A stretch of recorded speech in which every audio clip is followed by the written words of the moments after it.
was incredibly smart, unprecedented, and it seems to have really woken up so much of the world and stymied Putin. Jody, have I met? Yes. I think you're going to die angry. Yes. First off, about Hillary in 2016. Mm-hmm. Yes. And you and Jackie were talking about yesterday about what if Trump were in office right now. My theory is he would not have released that information about false flags, and it would have happened, and then he would have said, well, they're justified in going into Ukraine. Yeah. Exactly. Oh, thank you. Andrew tweeted, unless Putin's goals were to lose over $160 billion in a single day, make Zelensky a hero, unite the free world and much of the rest in solidarity with Ukraine, and get Americans to unite more than they have on anything in 6 years in condemning him, he has failed spectacularly. Yes. Yeah. Yes, Hillary on with Maddow. It was a little much for Mama last night. Thank God Rachel's back to help us through this. But she would have made a good, what's the word? President? Yes. Yeah.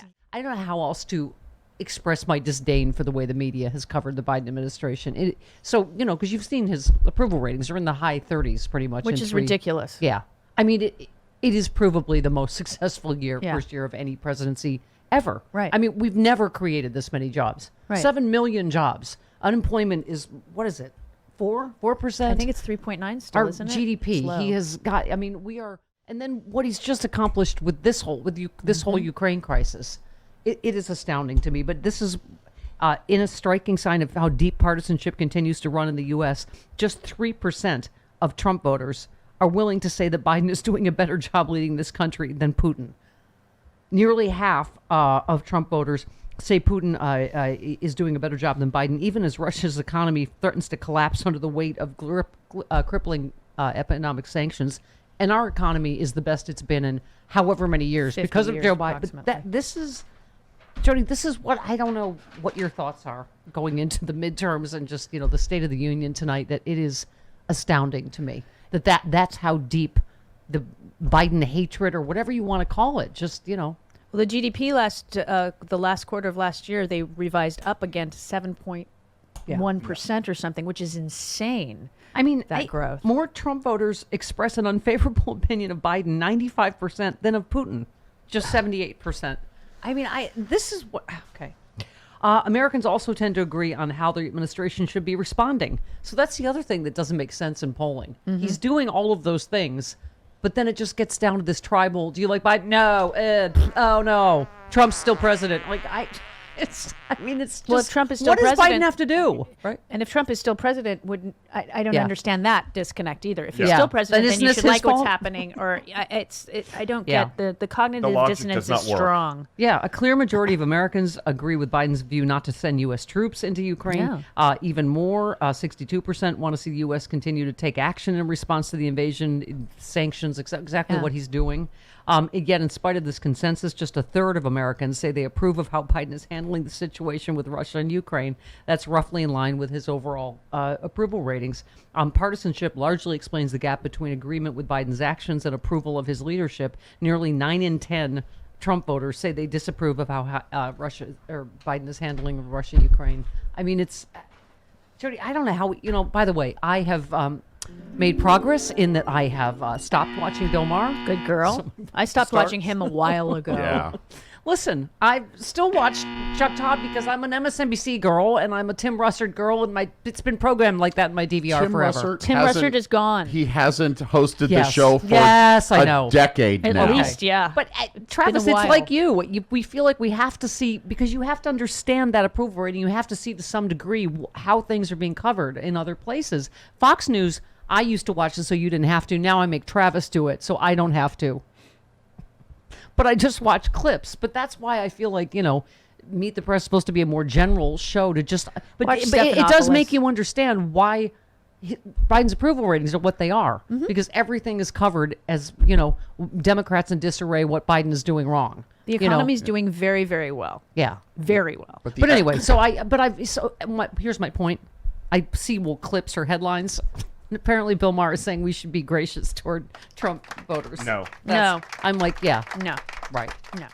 He made the same analogy. I've made it for, 2 years ago, talking about, when your friend is dating or married to a, hole and they come back. Like, yes, I've said that right. Go, okay, you were wrong, and to help you get your stuff together, whatever. But again, you look at this polling, Jody, and I don't know how you make common cause with some of those people, the people that are rooting for Putin and, screaming at your masked child. Like, I don't. Okay. Anyway, so I saved myself that. I'm getting there. I think I may switch to Stephanopoulos now. But anyway. First off, he's better looking. Yes. Just No that shamble alone. bangs. Just The struggle bangs? just the eye candy alone is worth tuning Chuck Todd out. Just tune him away and look at Stephanopoulos. Oh my God! Joy Reid tweeted: "Anyone claiming that Putin is doing what Putin is doing to Ukraine is due to Biden's weakness, quote unquote, should just go ahead and admit that to use strength means kissing Putin's behind and letting him break up NATO and take Ukraine without American opposition, because that was Trump's policy." Thank you. It's this revisionist history, Jody. That's okay. Like, we didn't just have this whole thing happen in the second. Is it the first or second impeachment? I can't. Oh, it was the first one for Ukraine. Second one, yes. insurrection. I forgot. Right. Okay. All right. Let's just to torture myself. Here's some more Hillary Clinton. This is not just an unprovoked, aggressive invasion by Russia. It is an effort by Putin and those who prop him up and enable him to really wage war on the rule of law and democracy, on freedom. And it's critically important that, as we've seen in the last days, that democratic governments and people rally to support Ukraine in this struggle, because it's also our struggle. Okay, I'll move on from that. Covey tweets: "Notice how Ukrainian patriots are defending their capital instead of attacking it." Yeah. Yeah. I can't. Are you as affected emotionally by all these scenes coming out of Yes. Ukraine? Yeah. Okay. Yes. Putin, who once claimed Russia has no gays, is furious to find out that the Ukrainian military is tracking Russian troop movements by monitoring Grindr. Yeah. I had not. I heard- love that. Oh, I haven't heard that. love that. It's Yeah. so January 6th. It's so how a lot of the insurrectionists were busted is the same sort of thing. Oh, speaking of the A-gay, did you see Malcolm Nance's tweet? He and, AG from Mueller, she wrote, said, warned us about be careful of Russian bots right now. Right. on Twitter. And looks like one of them. It's the thing with a number, right? And they have, there's a number in the... They tweeted, real liberals are anti-war, anti-corporate, anti-banksters and do not push the anti-Russia BS line. All this Russia smear campaign is only getting us closer to war with them. That's why I stopped listening to all the liberal shows. Their main concerns are gays, and I'm not in that group.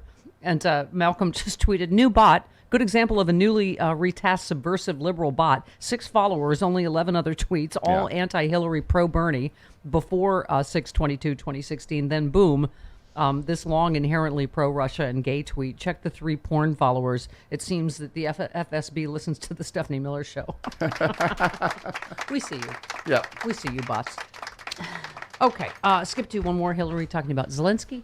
The President, Zelensky, who has been extraordinary and deserves the thanks and gratitude, appreciation, admiration of all of us, is trying to operate on 2 levels. He's trying to continue to rally his people to fight the Russian invaders, but he's also saying, look, I'll talk to you. I don't know what can come of it, because that can impose enough economic pain on Putin and, sadly, the Russian people, combined with providing weapons, that might be the only way that right now I can see us getting to a stalemate that might save the Ukrainian people from even greater tragedy. As a convoy of Russian tanks and other weaponry and troops are stretches 40 miles near the capital of Kiev. Yesterday, Ukrainians were bracing for an all-out assault. Long lines of cars snaked outside gas stations. Residents scoured the city for bread and other groceries, stocking up for what could be weeks of being trapped inside their homes should there be an all-out urban assault, much like what's unfolding in Kharkiv, the country's second largest city. Jody, I don't know. Again, I totally get like this just dilemma on every level and what's happening, but it does seem like it is already extraordinary that we're entering day 5 and Kiev hasn't fallen. I think it's day 6. Or is today, it day isn't 6 it? today? Yeah. I don't know what time it is there, but